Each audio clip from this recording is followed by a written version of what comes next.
अब रिबटल का राउंड 2 है और उसके बाद क्रॉस एग्जामिनेशन होगा। मुफ्ती शमाइल नदवी साहब। असल में जो हकीकी प्रॉब्लम है, असल प्रॉब्लम है वो ये है कि जावेद साहब के पास कॉन्सेप्ट ऑफ गॉड क्लियर नहीं है। इन्होंने कहा कि कायनात से पहले खुदा तो था, तब भी तो टाइम होगा। ये टाइम कायनात का हिस्सा है। हम खुदा, उस खुदा को मानते हैं नेसेसरी बीइंग का टाइमलेस होना जरूरी है, चूंकि वो टाइम का क्रिएटर है। जब उसने टाइम को क्रिएट किया तो वो खुद टाइम पे कैसे होगा? उसने जब स्पेस को क्रिएट किया तो खुद स्पेस में कैसे होगा? अगर वो टाइम एंड स्पेस को पहले से ही उसका पाबंद है तो फिर किस चीज को उसने क्रिएट किया?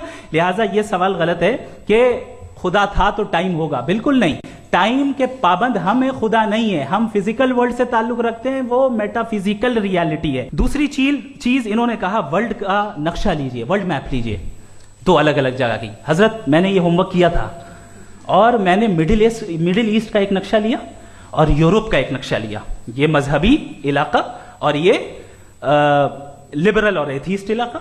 मुझे पता चला कि सबसे ज्यादा रेप केसेस जो हैं वहां पर, मुझे ये पता चला यूएन की रिपोर्ट के मुताबिक, मैं ये अपने घर से नहीं लेके आ रहा, कि जो वर्किंग वुमेन है यूरोपियन कंट्रीज में, उसमें 81% वुमेन सेक्सुअल हैरेसमेंट का वर्क में शुमार हो रही है। ये मिडिल ईस्ट में नहीं हो रहा है, वो मजहबी लोग हैं इसलिए नहीं हो रहा है। दूसरी चीज आपने ये कहा कि मजहबी आदमी का अच्छा होना हमारे अच्छे होने से बहुत मुश्किल है, बहुत मुश्किल है। तो इसका मतलब यह है कि गॉड के अलावा आपके पास अच्छे और बुरे का कोई स्टैंडर्ड है। मैं चाहूंगा कि कन्वर्सेशनल स्टाइल वाली डिस्कशन और सेगमेंट पे इसी पे बात कर लेते हैं। Thank you very much.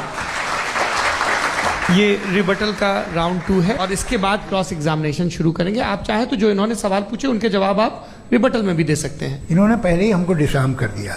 कह लिया अकल से मामला सॉल्व नहीं हो सकता, लॉजिक से आप पहुंच नहीं सकते। ये एक मेटाफिजिकल चीज़ है। मेटाफिजिकल अजीब सा लफ्ज़ है, ठीक से किसी को माने नहीं मालूम इसके, तो ऐसा लगता है कुछ बड़ी चीज़ है। अरे भाई क्या होता है मेटाफिजिकल, बताओ, खड़ी हो। ये एक लफ्ज़ है जो कहीं भी इस्तेमाल हो जाता है। जब आप एक बात कर रहे हैं और आप मुझसे बहस कर रहे हैं तो मुझे मेटाफिजिकल मत बताइए, आप लॉजिकली मुझे प्रूव किए। और अगर लॉजिकली आप नहीं बात करते साहब ये मेटाफिजिकल है, तो फिर हम आप बात क्या कर रहे हैं? और ये कहना कि वक्त पहले नहीं था तो फिर क्यों कहते हैं ये हमेशा से और हमेशा रहेगा? हमेशा वक्त है, तो आप कैसे कहते हैं वो हमेशा से है और हमेशा रहेगा? हमेशा का मतलब है कोई वक्त, अगर वक्त ही नहीं है तो हमेशा कैसे? बाहर वो रहेगा। अब मैं ये देखता हूं, आपने कहा ना कि वहां रेप ज्यादा होते हैं, तो हम एक बात देखते हैं कि दुनिया